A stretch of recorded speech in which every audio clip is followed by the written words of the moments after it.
Hello guys and welcome to triple I Q.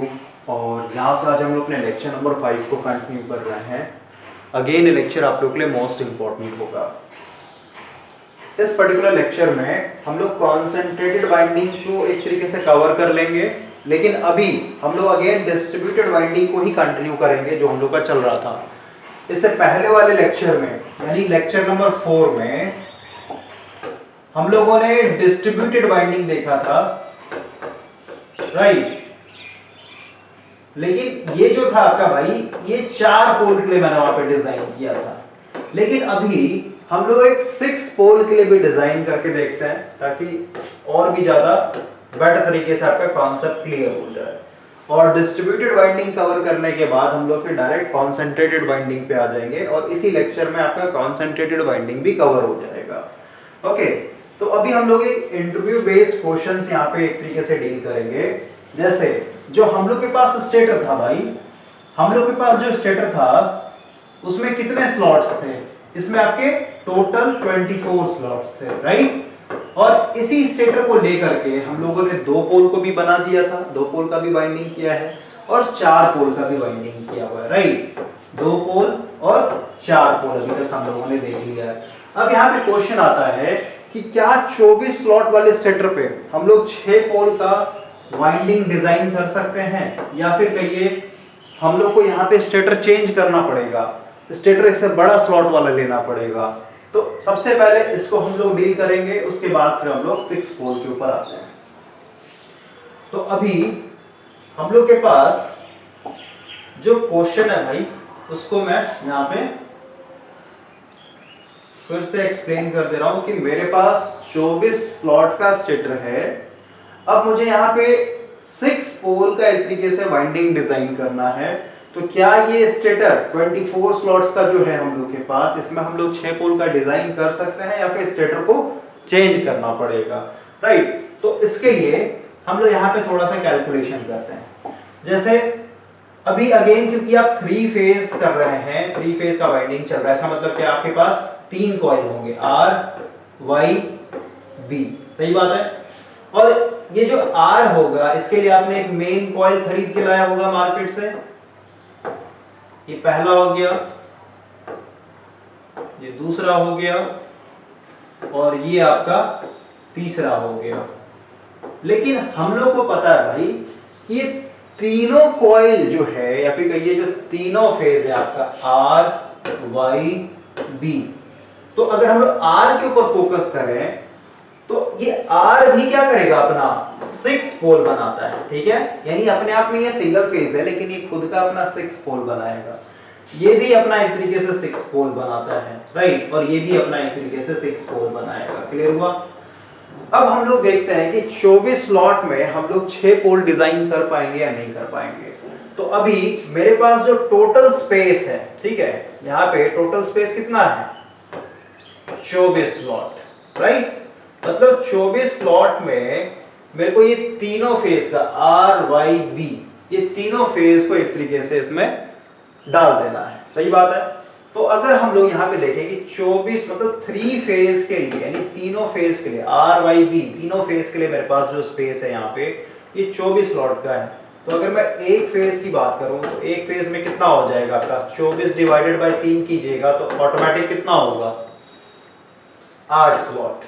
इसका मतलब क्या हुआ कि जो एक फेज होगा, जो R फेज है आपका, इसके लिए जो टोटल स्पेस है मेरे पास ये 8 स्लॉट्स हैं। क्लियर हुआ? अब अगर ये 8 स्लॉट्स है तो सीधी सी बात है, मेरे को यहाँ पे 4 कॉइल बनाना पड़ेगा, ठीक है। अभी कुछ भी नहीं नया नहीं है, ये जो पहले वाला था वही सब चल रहा है। मतलब उस मेन कॉइल को मेरे को 4 कॉइल में बराबर हिस्सों में तोड़ना पड़ेगा। यानी अगर ये 1000 टन का कॉइल है तो उसको मेरे को 250 टन का एक तरीके से 4 कॉइल बनाना पड़ेगा। अब कल मैं आपको एक चीज और बताया था भाई, जो सबसे इंपॉर्टेंट था कि अभी जैसे ये अपने आप में एक फेज है, यहाँ पे लिखता हूं R फेज, ठीक है। R फेज के लिए कितना स्पेस है यहाँ पे? 8 स्लॉट।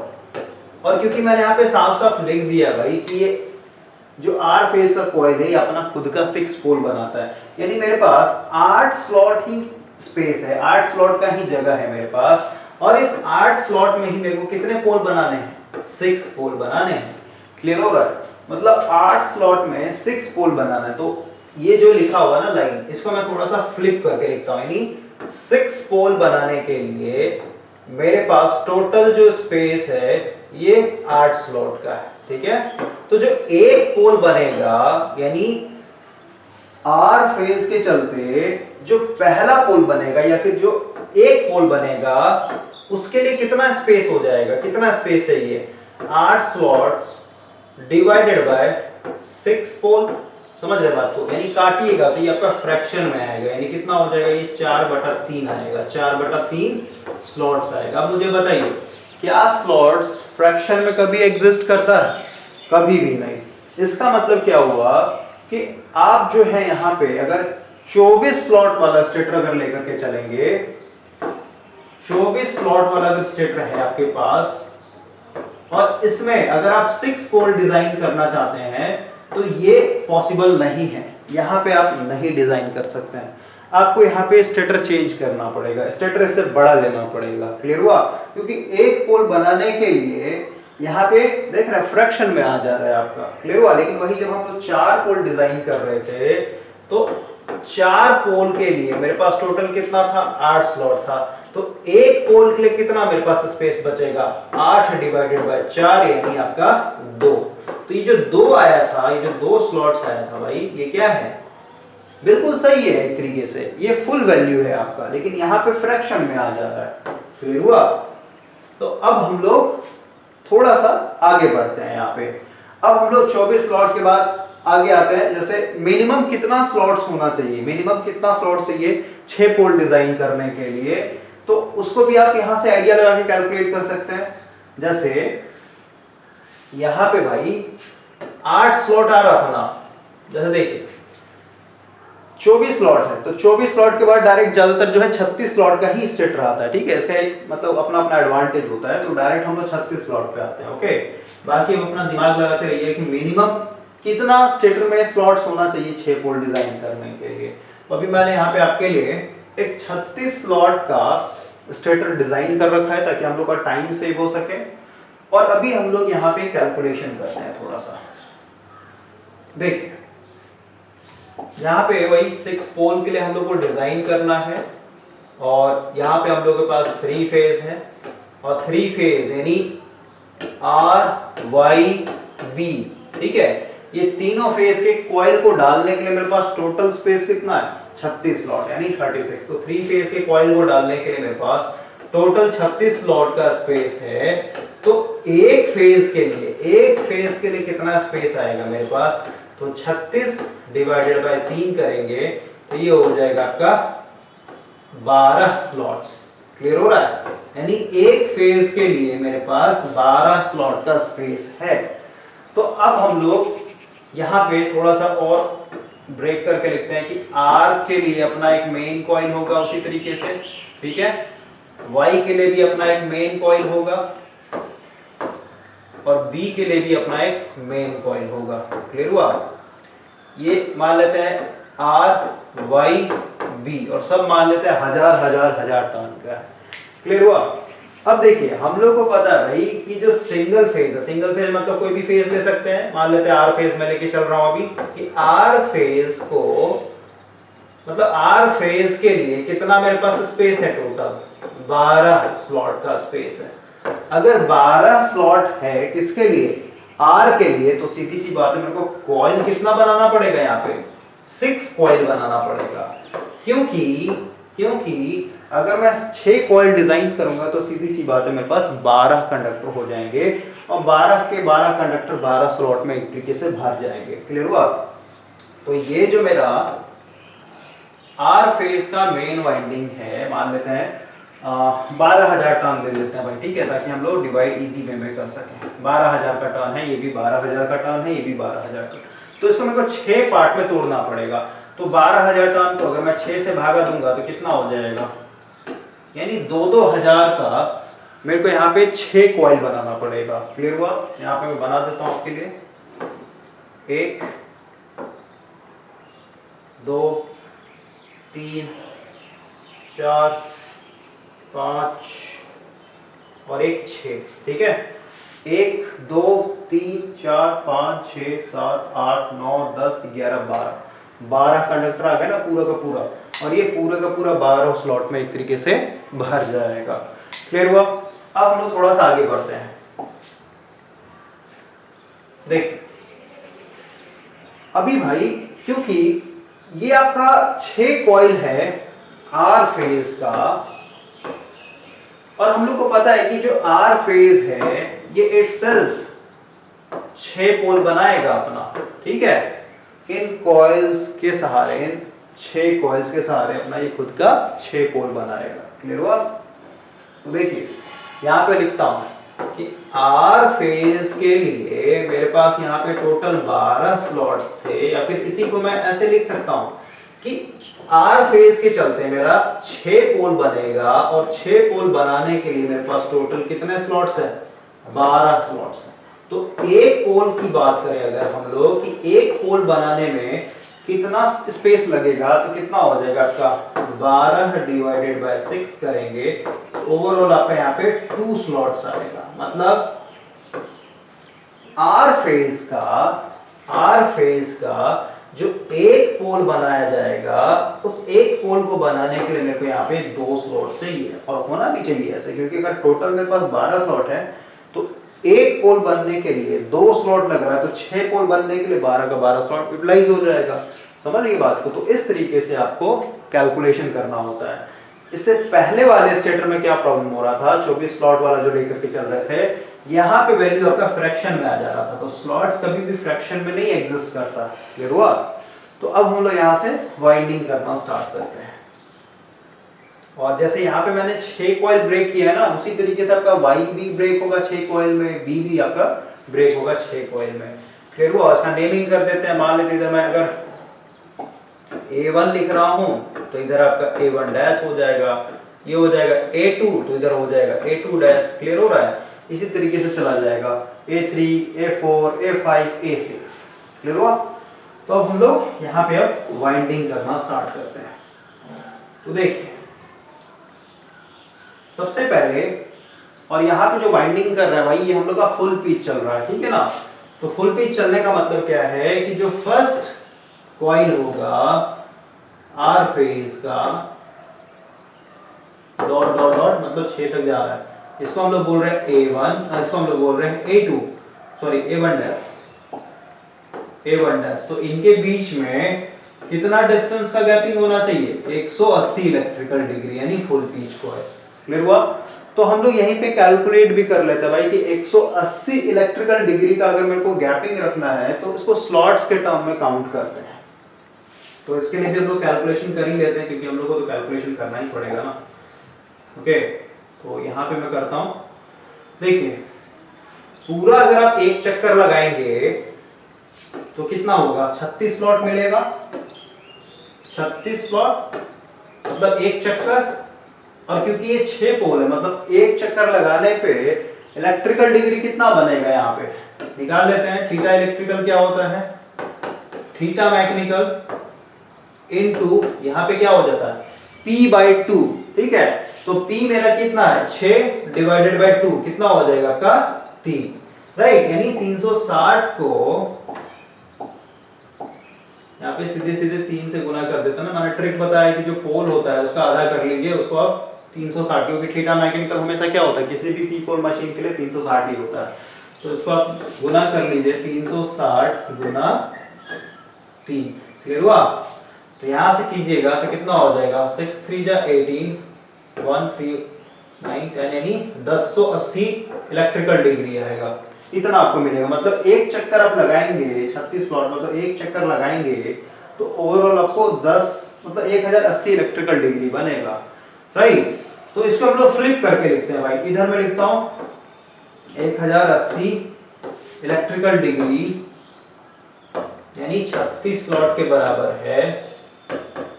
तो 1 डिग्री कितने के बराबर होगा? ये हो जाएगा 36 डिवाइडेड बाय 1080। और अब हम लोग को यहाँ पे 180 पे निकालना है। ठीक है, एक बार 180 पे निकाल लेंगे, यानी फुल पिच कॉइल करना है इसलिए 180 निकाल रहे हैं। और एक बार 120 पे भी निकाल देंगे। 120 इसलिए निकाल रहे हैं क्योंकि हम लोग को R से जब Y पे जाएंगे या फिर B पे जाएंगे तो उनके बीच में 120 का इलेक्ट्रिकल फेज शिफ्ट होता है ना। तो एक बार आप यहाँ पे 180 से गुना कीजिए और दूसरे बार 36 डिवाइडेड बाय 1080 गुना यहाँ पे हो जाएगा 120। ओके, तो इसको अगर हम लोग काटेंगे 10 से 10 कट जाएगा। उसके बाद देखिए इसको काटते हैं हम लोग 3 बार में और ये कट जाएगा आपका 6 बार में, मतलब 6 स्लॉट। क्लियर हुआ? 6 स्लॉट अगर आप छोड़ेंगे तो आपका ऑटोमेटिक कितना हो जाएगा? 180 के बराबर हो जाएगा, यानी फुल पीच कॉइल हो जाएगा। और वही 120 के लिए हम लोग यहाँ पे काटते हैं 10 से 10 कट जाएगा, 36 दिया 108 हो जाएगा और इसको कीजिएगा 3 4 जा 12, यानी 4 स्लॉट मेरे को छोड़ना पड़ेगा, तब जाकर के आपका यहाँ पे ऑटोमेटिक 120 इलेक्ट्रिकल डिग्री का फेज शिफ्ट आ जाएगा। अब हम लोग वाइंडिंग करना स्टार्ट करते हैं। सब चीज कैलकुलेट कर लिया हम लोगों ने।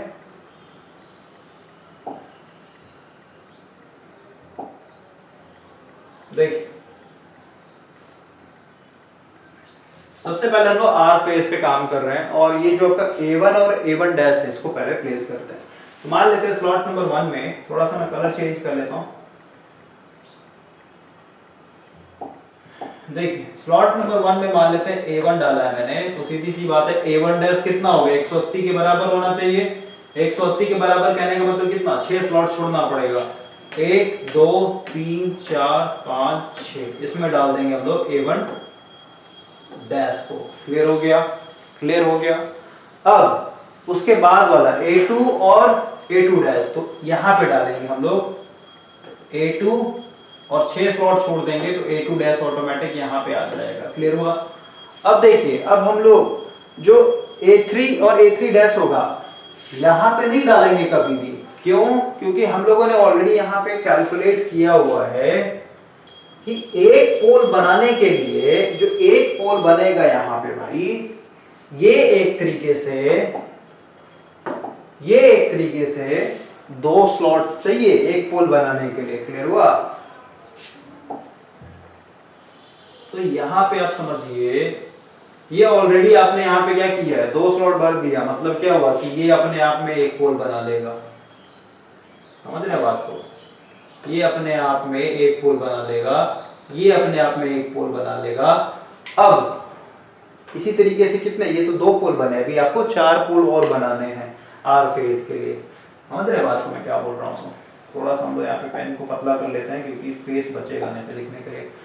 तो अब हम लोग क्योंकि ये नॉर्थ हो गया साउथ हो गया, ठीक है, इसको मान लेते हैं नॉर्थ है, ये हो जाएगा आपका साउथ। अब सीधी सी बात है फिर 180, क्योंकि 2 पोल के बीच में हमेशा 180 होता है, नहीं 6 स्लॉट काउंट कीजिए। अब आप यहां से क्योंकि A3 के लिए बात कर रहे थे, यहां से काउंट कीजिए 1 2 3 4 5 6, यानी इस पॉइंट पे आएगा आपका A3 और A3 डैश कहां होगा? अगेन 6 स्लॉट 1 2 3 4 5 6, क्योंकि हम यहाँ पे फुल पिच कर रहे हैं, ये हो जाएगा A3 डैश।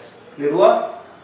क्लियर हुआ? अगर आप कहीं पे भी कंफ्यूज हो रहे हैं कि कहीं गलत तो नहीं हो रहा है मेरा, तो आप डिफरेंस निकाल लीजिए। जैसे A1 को मतलब स्लॉट नंबर 1 में डाला हुआ है और A1 डैश को स्लॉट नंबर 7 में डाला हुआ है, तो दोनों का आप माइनस कीजिए, 7 में से 1 जाएगा तो 6 के बराबर आ रहा है कि नहीं आ रहा है गैपिंग, यानी इनके बीच में 6 स्लॉट का गैपिंग है, यानी ये फुल पीच कॉइल, क्योंकि 6 स्लॉट हम लोगों ने ऑलरेडी पॉइंट काउंट कर लिया ना, 180 के बराबर होता है।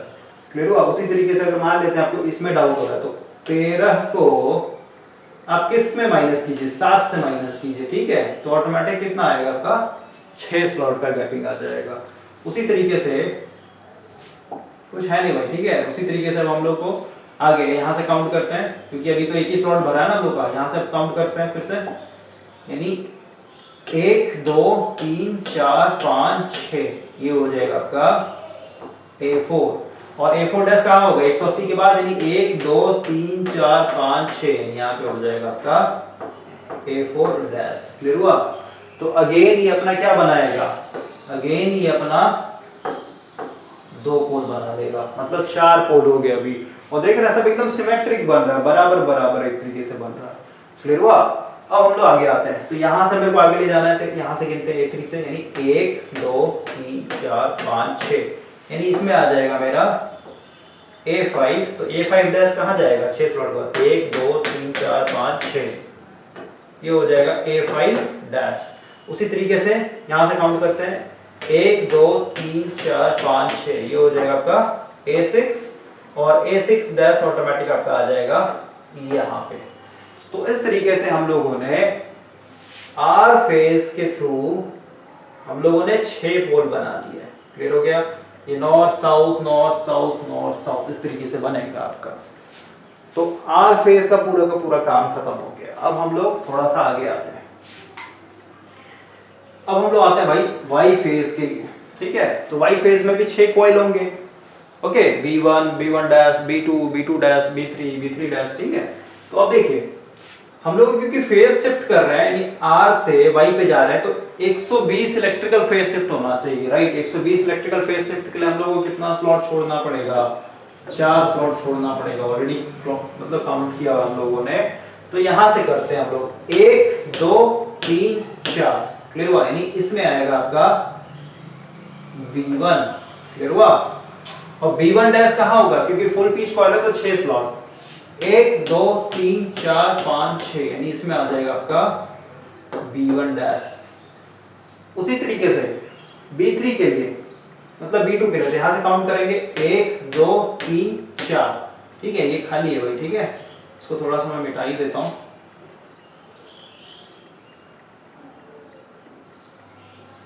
छोटा करके लिखते हैं। ये है आपका A1 डैश, ठीक है, और ये है आपका A2 डैश, और यहाँ पे हो जाएगा आपका B2। तो B2 डैश कहाँ हो जाएगा? 6 स्लॉट, 1 2 3 4 5 6, ये हो जाएगा आपका B2 डैश। ये खाली है 12 नंबर वाला। ठीक है, इसमें आपको कंफ्यूज नहीं होना है। उसी तरीके से अब हम लोग यहाँ पे भाई काफी नजदीक नजदीक आ जा रहे हैं ना हम लोग। देखिए 1 2 3 4, ठीक है, यानी इसमें आपका क्या है? B1 है। तो मैं इसको थोड़ा दिखाना पड़ेगा मेरे को। इसके लिए ये है, इसके लिए ये है। क्लियर हुआ?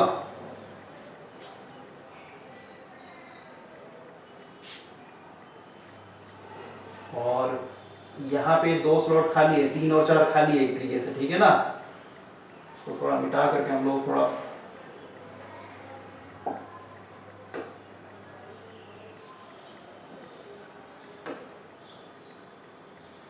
देख, ये A1 और ये आपका A2 है। ये 2 खाली है, 3 और 4 खाली है एक तरीके से। ठीक है, अब आते हैं B2 के यहाँ पे डाल दे तो B2 डैश कहाँ हो? 6 स्लॉट पर, 1 2 3 4 5 6, यानी यहाँ पे हम लोगों ने B2 डैश ऑलरेडी दिखा रखा है। अब हम लोग आगे आते हैं। ये एक पोल बन गया इसका, ये एक पोल बन गया। अब हम लोग को दूसरे पोल पे जाना है, यानी 180 फिर से, यानी 6 स्लॉट काउंट कीजिए यहाँ से, यानी 1 2 3 4 5 6, यानी यहाँ पे आएगा आपका B3। तो B3 डैश कहाँ जाएगा? फुल पिच कॉइल, यानी 6 स्लॉट अगेन, यानी अगेन 1 2 3 4 5 6, यानी यहाँ पे आ जाएगा आपका B3 डैश। उसी तरीके से B4 के लिए यहाँ से काउंट करेंगे तो 1 2 3 4 5 6, ये वाला खाली है एक तरीके से। ठीक है, यानी यहाँ पे हो जाएगा आपका B4। तो B4 डैश ऑटोमेटिक आपका कहाँ आ जाएगा? यहाँ पे। ये जो है ना 24 नंबर वाला स्लॉट खाली है एक तरीके से। ओके, A6 और A5 25 और 26 में भरा हुआ है। तो ये हो गया। अब हम लोग आगे आते हैं, मतलब ये एक पोल बनेगा यहाँ पे और एक ये पोल बनेगा यहाँ पे। अब हम लोग आगे आते हैं तो कितना हो जाएगा? 6 स्लॉट, यानी यहाँ से 1 2 3 4 5 6, फिर से काउंट करते हैं 1 2 3 4 5 6, यानी यहाँ पे आ जाएगा आपका B5। तो B5 dash again 6 slot, 1 2 3 4 5 6, B5 dash. ठीक है, उसी तरीके से यहाँ से काउंट करेंगे, यानी 1 2 3 4 5 6, यानी यहाँ पे हो जाएगा आपका B6, और B6 डैश ऑटोमेटिक यहाँ पे आ जाएगा। क्लियर हुआ? अब हम लोग थोड़ा सा आगे बढ़ते हैं और यहाँ पे कलर चेंज करते हैं।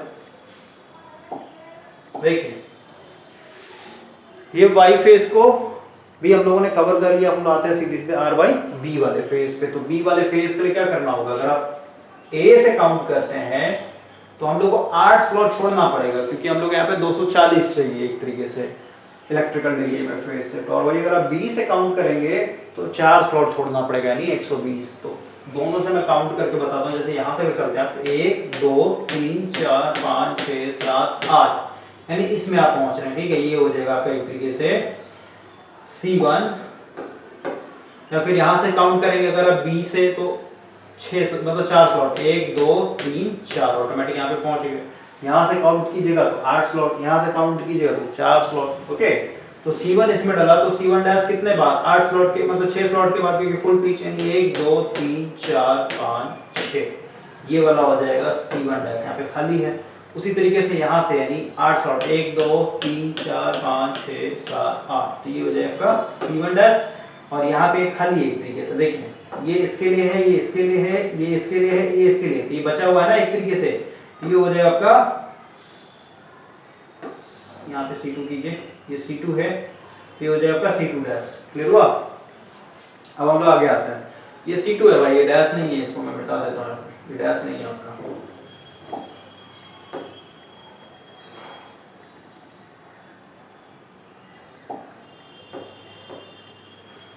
तो ये एक अपना पोल बना लेगा यहाँ पे, ये एक अपना पोल बना लेगा, ये दोनों मिलकर के, ये वाला ये दोनों, ठीक है।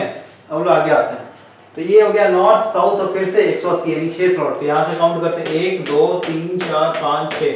यहाँ पे हो जाएगा आपका C2 सॉरी C3। तो C3 डैश कहाँ 6 स्लॉट के बाद 1 2 3 4 5 6, यानी यहाँ पे हो जाएगा C3 डैश। यहाँ पे हो जाएगा उसी तरीके से C4, यहाँ पे हो जाएगा आपका C4 डैश। आगे बढ़े अगर, अब हम लोग आगे जाना है, यहाँ से 1 2 3 4 5 6, यानी यहाँ पे हो जाएगा आपका C5। तो C5 डैश कहाँ होगा 6 स्लॉट के बाद 1 2 3 4 5 6, ये वाला हो जाएगा C5 डैश। और फिर यहाँ से 1 2 3 4 5 6, यानी यहाँ पे हो जाएगा आपका C6। तो 1 2 3 4 5 6, ये हो जाएगा आपका C6 डैश। तो पूरा का पूरा आपका 36 का 36 स्लॉट क्या हो गया एक तरीके से फिल हो चुका है। अब इसमें हम लोग करंट देंगे, वही 3 फेज वाला करंट देंगे। तो देखिए कैसे पोल बनेगा। इसके लिए सबसे पहले हम यहाँ पे स्पेस बनाते हैं, ये पूरा पूरा मैं मिटा देता हूँ।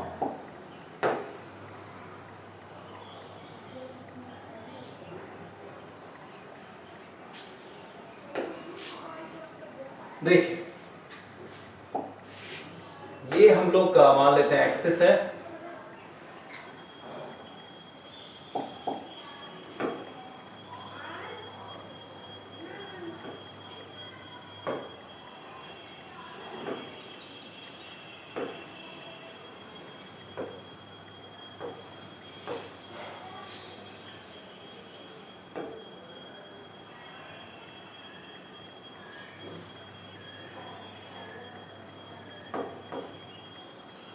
देखिए भाई आपका 3 फेज हो गया। अब हम लोग किसी एक इंस्टेंट पे बात करते हैं। सबसे पहले मान लेते हैं इस इंस्टेंट पे मैं लेके चलता हूँ। यहाँ पे आप देख रहे हैं, मान लेते हैं ये जो फेज आ रहा है ना, इसको मैं R मान लेता हूँ, ठीक है। तो R मेरा यहाँ पे पॉजिटिव है और बाकी का जो Y और B ये दोनों क्या एक तरीके से नेगेटिव है। नेगेटिव है और पीक वैल्यू पे नहीं है, यानी इनके चलते जो पोल बनेगा उनका जो स्ट्रेंथ होगा थोड़ा सा कम होगा, कमजोर होंगे एज कंपेयर टू से, क्योंकि ये पीक वैल्यू पे है ना, यहाँ पे इसका मैक्सिमम करंट है एक तरीके से, राइट। तो अगर यहाँ पे R फेज के लिए मैं दिखाऊं तो R फेज के अंदर कुछ इस तरीके का 6 कॉइल था, समझ रहे बात को, डॉट डॉट डॉट। तो इसमें अगर मैं ऊपर दिखा रहा हूँ तो इसमें नीचे, इसमें ऊपर, इसमें नीचे, समझ रहे बात को। तो ऊपर वाले को मैं क्रॉस दिखाता हूँ, नीचे वाले को डॉट दिखाता हूँ मैं, ठीक है। अब ये तो R फेज का कहानी था। अगर भाई हम Y की बात करें तो Y में भी ऐसे ही 6 कॉइल हैं, समझ रहे हैं। तो यहाँ पे क्योंकि नेगेटिव है, ये मेरा प्लस माइनस से था पॉजिटिव बना हुआ, इसका क्या होगा माइनस प्लस से बना हुआ है। इसका मतलब क्या हुआ, यहाँ पे मतलब जहाँ पे इसमें ऊपर है उसमें इसमें नीचे आ जाएगा, जहाँ पे इसमें नीचे यहाँ पे ऊपर हो जाएगा। क्लियर हुआ? यानी यहाँ पे हम लोग समझिए इस चीज को, भाई ऑलरेडी बताया हुआ है। आते हैं डायरेक्ट डायग्राम में। देख अब हम लोग यहाँ से पोलैरिटी मार्किंग करना स्टार्ट करते हैं। A1 क्रॉस A2 भी क्रॉस, उसके बाद A1 डैश, यहाँ से करंट निकल रहा है, A2 डैश से भी करंट निकल रहा है, ठीक है। उसी तरीके से फिर आ जाइए, इसमें भी क्रॉस हो जाएगी, इसमें करंट ऊपर चढ़ रहा होगा और इसमें आपका डॉट हो जाएगा, इसमें भी आपका डॉट हो जाएगा। क्लियर हुआ? और इसको थोड़ा बड़ा डॉट से दिखाते हैं हम लोग, क्योंकि इसमें आपका मैक्सिमम करंट गया हुआ है। ओके ना। अब आगे आते हैं, इसको भी बड़ा दिखा देते हैं, मतलब मैग्नेटिक फील्ड स्ट्रांग बनेगा यहाँ पे। उसी तरीके से A5, इसमें भी क्रॉस, इसमें भी क्रॉस और इसमें आपका डॉट, इसमें भी आपका डॉट। क्लियर हो गया? आपका R फेज का कहानी खत्म हो गया।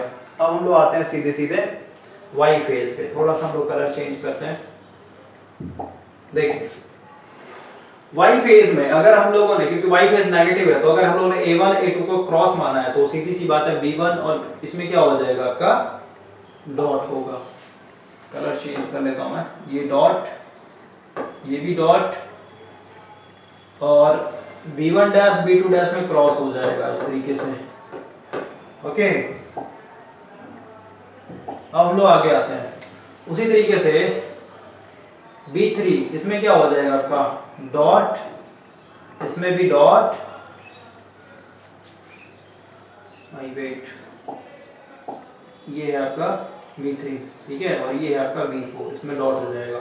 और इसमें जो डॉट दिखाएंगे ना, इसमें थोड़ा छोटा दिखाएंगे, क्योंकि यहाँ पे कम है, करंट कम है, तो छोटा डॉट दिखा देता हूँ मैं, ठीक है। ये सब थोड़ा सा आपको मैं बता दे रहा हूँ, लेकिन ऐसे में भी दिख नहीं रहा होगा, तो इसलिए मैं थोड़ा बड़ा दिखाता हूँ, लेकिन आपको ये सब दिमाग में रखना है भाई, करंट कम है तो छोटा डॉट से दिखाते हैं। उसके बाद आपका जो B3 है, इसमें भी क्रॉस, इसमें भी क्रॉस और इसमें हो जाएगा आपका डॉट, इसमें भी हो जाएगा आपका डॉट। क्लियर हो गया? अब हम लोग यहाँ पे आते हैं, इसमें हो जाएगा आपका क्रॉस, इसमें भी हो जाएगा आपका क्रॉस। खत्म कहानी, बी फेज का भी खत्म हो गया। अब हम आते हैं सी वाले पे, या फिर आर बाई बी पे, बी पे आते हैं। तो देखिए इसी का कॉपी चलेगा आपका, C1 का है तो इसमें भी डॉट, इसमें भी डॉट, इसमें हो जाएगा आपका क्रॉस क्रॉस। ओके, उसका C3, तो C3 में भी डॉट, इसमें भी डॉट, उसके बाद आपका इसमें क्रॉस क्रॉस, उसके बाद फिर इसमें आपका डॉट डॉट और यहाँ पे जो है आपका ये क्रॉस, ठीक है। ये हो गया आपका पूरा का पूरा एक पर्टिकुलर इंस्टेंट पे पोलैरिटी मार्किंग। अब देखिए समझिए, ये पूरा का पूरा, अगेन कलर चेंज करते हैं। देखिए भाई, ये जो है ना, ये दो स्लॉट जो है बी फेज का है, ठीक है। ये दो स्लॉट जो है आपका ए फेज का है और ये दो स्लॉट जो है आपका सी फेज का है, या फिर आर वाई बी का। तो इनके चलते, तीनों के चलते, समझ रहे बात को, ये तीनों के चलते एक पोल बनेगा नॉर्थ। क्लियर हुआ? उसके बाद क्योंकि सब क्रॉस है ना, तो क्रॉस मतलब घुस रहा है करंट, तो उसको मैं पॉजिटिव मान के चल ले रहा हूं एक तरीके से, ठीक है। इसके चलते ये डॉट है पूरा का पूरा, इसके चलते आपका बनेगा नॉर्थ, तो यहाँ पे बनेगा साउथ। उसके बाद फिर से यहाँ पे आपका देख रहे हैं पूरा पूरा क्रॉस है यहाँ तक, तो इसके चलते अगेन नॉर्थ। उसके बाद फिर यहाँ से लेके यहाँ तक पूरा का पूरा डॉट है, तो इसके चलते अगेन साउथ। उसके बाद क्रॉस यहाँ तक गया हुआ है, ओके, तो अगेन नॉर्थ, और उसके बाद फिर अगेन ये पूरा का पूरा साउथ हो जाएगा। तो 2 2 4 2 6 पोल आपका यहाँ पे पूरा का पूरा बन चुका है। अब वही अगर आप इंस्टेंट को चेंज करेंगे, आगे बढ़ेंगे, ठीक है, इस इंस्टेंट पे देखेंगे कहीं पे, राइट, इस इंस्टेंट पे, तो यहाँ पे आपका देखिए जो दूसरा वाला फेज था वो पॉजिटिव हो जाएगा, तो उस बेसिस पे आपका ये क्या होगा, नॉर्थ साउथ आगे ऐसे थोड़ा सा शिफ्ट हो जाएगा। इसी को हम लोग बोलते हैं रोटेटिंग मैग्नेटिक फील्ड। तो आई होप कि ये पूरा का पूरा समझ में आ गया होगा। और भाई ये सब बताने के लिए मैंने यहाँ पे कोई भी फॉर्मूला यूज नहीं किया है। फॉर्मूला उनको जरूर यूज करना पड़ता है जिनके पास कॉन्सेप्ट नहीं होता है, ओके। जिनके पास कॉन्सेप्ट है वो फॉर्मूला खुद डिजाइन करते हैं। तो फॉर्मूला, अगर आप फॉर्मूले के बेसिस पर रट रहे हैं मशीन को, तो ये आपका बहुत बड़ा गलती है, कोई बेनिफिट नहीं है, आपको कुछ भी समझ में नहीं आएगा। यहाँ पे आपका डिस्ट्रीब्यूटेड वाइंडिंग खत्म हो गया है। नेक्स्ट लेक्चर में भाई हम लोग बात कर लेंगे कॉन्सेंट्रेटेड वाइंडिंग के ऊपर भी, क्योंकि मे भी ये लेक्चर आपका थोड़ा सा बड़ा जा रहा होगा। तो इसमें कोई डाउट होगा तो आप कमेंट कर सकते हैं, ऐसे मेरे हिसाब से कोई डाउट नहीं होना चाहिए। ओके